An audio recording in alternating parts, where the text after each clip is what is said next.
Yeah, hi guys. My name is Mahima Yadav, and I'm from University of Hyderabad, 2018 batch. And right now, I am working as a software engineer. So today, I am talking about the MCA admission in University of Hyderabad, 2024. So let's start. Like जैसे कि आप सभी ने निमसेट का exam दिया है, right? And NIMCET के exam में बेसिकली आपका रिज़ल्ट भी आ चुका है। सो आज हम उसी के बारे में बात करेंगे कि आपका जो रिज़ल्ट आ गया है उस बेस पे आप कौन से कॉलेज जाना ज़्यादा पसंद करते हैं, राइट? एनआईटी या फिर लाइक कोई सेंट्रल यूनिवर्सिटीज़। तो मोस्ट प्रोबेबली सभी को पता होगा कि सेंट्रल यूनिवर्सिटीज़ की प्लेसमेंट्स कैसे हैं, कैसे नहीं है। अगर आपको नहीं पता है तो आप मेरे प्रीवियस वीडियोस भी देख सकते हैं, सो दैट आपको थोड़ा आइडिया हो जाएगा। और जो लेटेस्ट न्यूज़ है लाइक लास्ट ईयर की, वो मैं अपडेट करती रहूँगी धीरे-धीरे करके अपने वीडियोस में। काफ़ी टाइम से मेरे वीडियोस बंद थे, सो हम उस बारे में टॉक नहीं करते हैं। हम टॉक करेंगे बेसिकली एमसीए का जो नोटिफिकेशन आ चुका है कि आपको कैसे लाइक वहाँ पे एडमिशन मिल सकता है एमसीए में, राइट? सो हम बात करेंगे उसी के बारे में। सो बेसिकली मैंने ऑलरेडी साइट ओपन कर रखी है यूनिवर्सिटी ऑफ हैदराबाद एकेडमिक की। सो आप देख सकते हैं। एंड इसके बाद में यहाँ पे ऑलरेडी लिस्ट चल रही है कि किस बेस पे हमारा एमसीए में एडमिशन होगा यूनिवर्सिटी ऑफ हैदराबाद में। सो जो आपका एडमिशन होगा वो निमसेट स्कोर के बेस में होगा।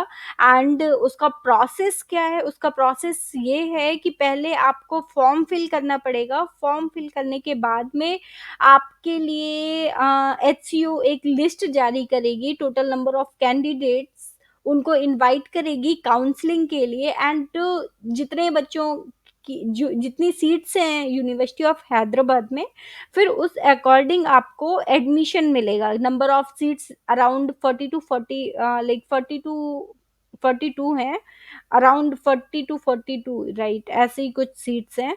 तो उतने बच्चों के लिए वो ऑर्गेनाइज करेगी काउंसलिंग। एंड वो काउंसलिंग में फिर जितने बच्चे पार्टिसिपेट करेंगे, टोटल नंबर ऑफ स्टूडेंट जिन्होंने फॉर्म फिल किया होगा, ओके, पहले आपको फॉर्म फिल करना पड़ेगा। इसके बाद ही वो रिजल्ट आपका जारी करेगी। उस रिजल्ट के बेस में फिर आपको काउंसलिंग कराना होगा।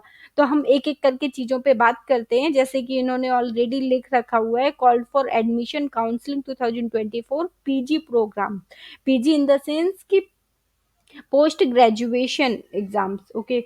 सो एंड अगर आपको आगे कुछ करना है तो उसके लिए भी है, उसके लिए हम थोड़ी देर बाद बात करेंगे। अभी फिलहाल हम सिर्फ और सिर्फ निमसेट के बारे में बात करते हैं, राइट? एमसीए से रिलेटेड।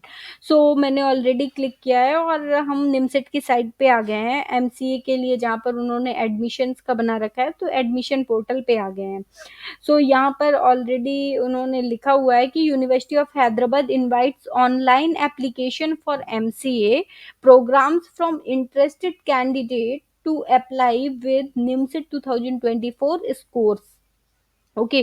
सो जिन सिर्फ वही स्टूडेंट निमसेट लाइक एमसीए में वहाँ पे इनवाइट किए जाएंगे जिन्होंने निमसेट का फॉर्म फिल किया है और निमसेट का स्कोर कार्ड उनके पास है, ओके, और वो इंटरेस्टेड है। एंड नेक्स्ट आता है हमारा ऑनलाइन एप्लीकेशन फॉर्म। तो इस एप्लीकेशन फॉर्म को फिल करने की फीस कितनी है? वो है जनरल कैटेगरी की 600 है, ईडब्ल्यूएस कैटेगरी की 550 है, एंड ओबीसी कैटेगरी की 400 है।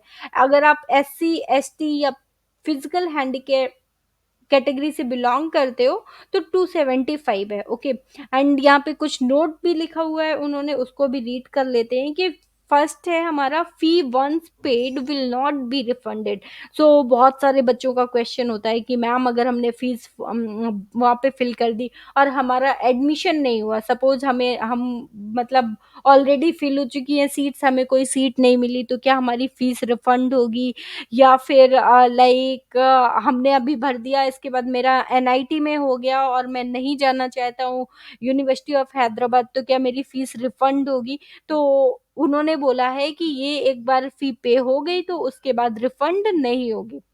ओके, सो सेकेंड आता है without the form number application will be rejected. अगर आपके पास फॉर्म नंबर नहीं है तो भी आपका एप्लीकेशन रिजेक्ट हो जाएगा। Applicant need to upload the NIMSET 2024 scorecard without which the application will be rejected।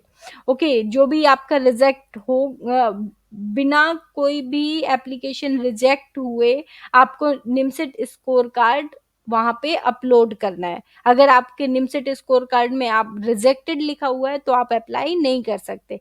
Okay, सो इसकी स्टार्ट डेट क्या है? इसकी स्टार्ट डेट ऑलरेडी स्टार्ट हो चुकी है, 26 जून से है। 2000 लास्ट डेट हमारी है 12/7/2024, तो इट मीन्स कि 12 जुलाई 2024 तक है। ओके, सो ये स्टार्टिंग तो तभी हो गई थी जैसे ही निमसेट का रिजल्ट आया, वैसे ही उन्होंने अपना नोटिफिकेशन जारी कर दिया और एप्लीकेशन फॉर्म फिल कराना स्टार्ट कर दिया।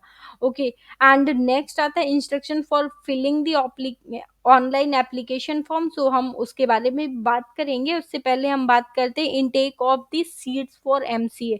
तो जैसे मैंने बोला था 40 to 42 है, तो इट मीन्स कि लाइक जनरल कैटेगरी की जो सीट्स हैं वो हमारी 16 है, एससी के लिए 6 है, एसटी के लिए 3 है, ओबीसी के लिए 11 है, ईडब्ल्यूएस के लिए 4 है एंड पीडब्ल्यूडी के लिए 2 सीट्स है। तो ये उन्होंने कैटेगरी वाइज डिवाइड करके रखा है। अगर आप किसी कैटेगरी से बिलोंग करते हैं तो आप उसके अकॉर्डिंग भी भर सकते हैं, आपको सर्टिफिकेट वहां पे लगाना पड़ेगा। अगर आप कैटेगरी से बिलोंग नहीं करते हैं तो आप जनरल के थ्रू भी एडमिशन ले सकते हैं। अगर आपने वहाँ पे कास्ट सर्टिफिकेट नहीं लगाया है तो फिर आपको जनरल कैटेगरी के थ्रू ही एडमिशन वहाँ पर मिलेगा।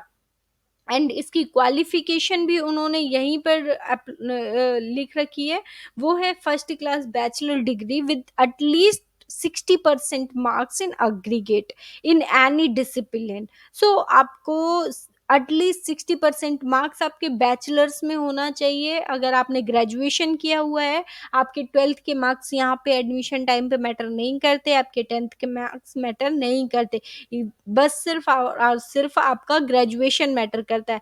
And candidate required to submit application with the qualified rank in NIMCET 2024। Selection is based on NIMCET 2024 examination scores only. So जो आपका सिलेक्शन होगा वो 2024 निमसेट के एग्जाम के स्कोर्स के अकॉर्डिंग ही होगा, उसके अदर कुछ भी नहीं होगा। सो ये रही कुछ notifications, dates and last date कि आप कब तक अप्लाई कर सकते हैं। एंड इसके बाद में जो भी इंस्ट्रक्शंस फॉर्म फिलिंग के आते हैं वो सारे के सारे हम नेक्स्ट वीडियो में जानेंगे। सो इससे रिलेटेड अगर आपको कोई भी डाउट है तो please comment in my comment box. आप मेरे को इंस्टाग्राम पे भी मैसेज कर सकते हैं, I will definitely reply. Thank you, best of luck.